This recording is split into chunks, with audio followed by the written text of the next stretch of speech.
احبار اور اس کا چھٹا باب جو 30 آیات پر مشتمل ہے۔ پھر خداوند نے موسیٰ سے کہا، اگر کسی سے یہ خطا ہو کہ وہ خداوند کا قصور کرے اور امانت یا لین دین یا لوٹ کے معاملے میں اپنے ہمسائے کو فریب دے،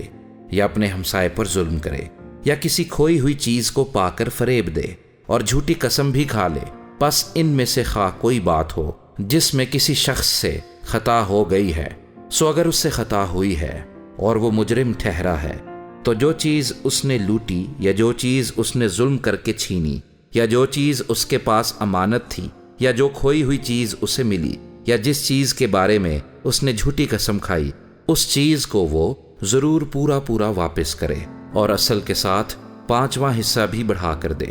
جس دن یہ معلوم ہو کہ وہ مجرم ہے، اسی دن وہ اسے اس کے مالک کو واپس دے، اور اپنے جرم کی قربانی خداوند کے حضور چڑھائے، اور جتنا دام تو مقرر کرے اتنے دام کا ایک بے عیب مینڈھا ریوڑ میں سے جرم کی قربانی کے طور پر کاہن کے پاس لائے۔ یوں کاہن اس کے لیے خداوند کے حضور کفارہ دے، تو جس کام کو کر کے وہ مجرم ٹھہرا ہے اس کی اسے معافی ملے گی۔ پھر خداوند نے موسیٰ سے کہا، ہارون اور اس کے بیٹوں کو یوں حکم دے کہ سوختنی قربانی کے بارے میں شرع یہ ہے کہ سوختنی قربانی مذبح کے اوپر آتش دان پر تمام رات صبح تک رہے، اور مذبح کی آگ اس پر جلتی رہے، اور کاہن اپنا کتان کا لباس پہنے اور کتان کے پاجامے کو اپنے تن پر ڈالے، اور آگ نے جو سوختنی قربانی کو مذبح پر بھسم کر کے راکھ کر دیا ہے، اس راکھ کو اٹھا کر اسے مذبح کی ایک طرف رکھے۔ پھر وہ اپنے لباس کو اتار کر دوسرے کپڑے پہنے، اور اس راکھ کو اٹھا کر لشکرگاہ کے باہر کسی صاف جگہ میں لے جائے، اور مذبح پر آگ جلتی رہے اور کبھی بجھنے نہ پائے۔ اور کاہن ہر صبح کو اس پر لکڑیاں جلا کر سوختنی قربانی کو اس کے اوپر چن دے، اور سلامتی کے ذبیحوں کی چربی کو اس کے اوپر جلایا کرے۔ مذبح پر آگ ہمیشہ جلتی رکھی جائے، وہ کبھی بجھنے نہ پائے۔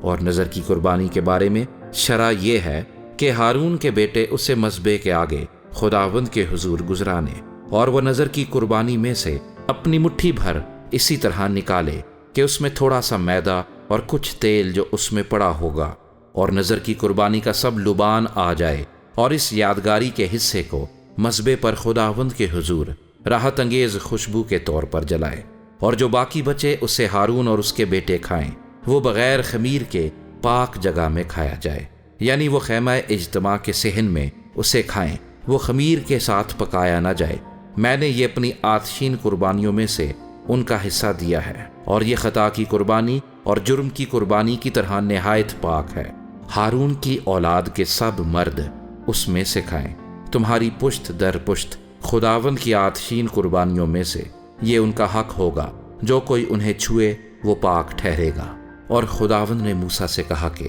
جس دن ہارون کو مسح کیا جائے، اس دن وہ اور اس کے بیٹے خداوند کے حضور یہ چڑھاوا چڑھائیں کہ ایفا کے 10ویں حصے کے برابر میدا آدھا صبح کو اور آدھا شام کو ہمیشہ نذر کی قربانی کے لیے لائیں۔ وہ توے پر تیل میں پکایا جائے، جب وہ تر ہو جائے تو اسے لے آنا، اس نذر کی قربانی کو پکوان کے ٹکڑوں کی صورت میں گزراننا، تاکہ وہ خداوند کے لیے راحت انگیز خوشبو بھی ہو۔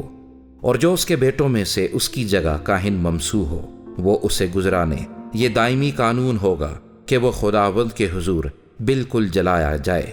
کاہن کی ہر ایک نذر کی قربانی بالکل جلائی جائے، وہ کبھی کھائی نہ جائے۔ اور خداوند نے موسیٰ سے کہا،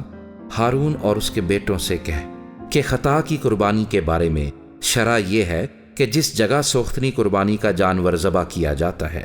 وہیں خطا کی قربانی کا جانور بھی خداوند کے آگے ذبح کیا جائے۔ وہ نہایت پاک ہے، جو کاہن اسے خطا کے لیے گزرانے وہ اسے کھائے، وہ پاک جگہ میں یعنی خیمہ اجتماع کے صحن میں کھایا جائے۔ جو کچھ اس کے گوشت سے چھو جائے وہ پاک ٹھہرے گا۔ اور اگر کسی کپڑے پر اس کے خون کی چھینٹ پڑ جائے، تو جس کپڑے پر اس کی چھینٹ پڑی ہے تو اسے کسی پاک جگہ میں دھونا، اور مٹی کا وہ برتن جس میں وہ پکایا جائے توڑ دیا جائے۔ پر اگر وہ پیتل کے برتن میں پکایا جائے تو اس برتن کو مانج کر پانی سے دھو لیا جائے، اور کاہنوں میں سے ہر مرد اسے کھائے، وہ نہایت پاک ہے۔ پر جس خطا کی قربانی کا کچھ خون خیمہ اجتماع کے اندر پاک مقام میں کفارے کے لیے پہنچایا گیا ہے، اس کا گوشت کبھی نہ کھایا جائے بلکہ وہ آگ سے جلا دیا جائے۔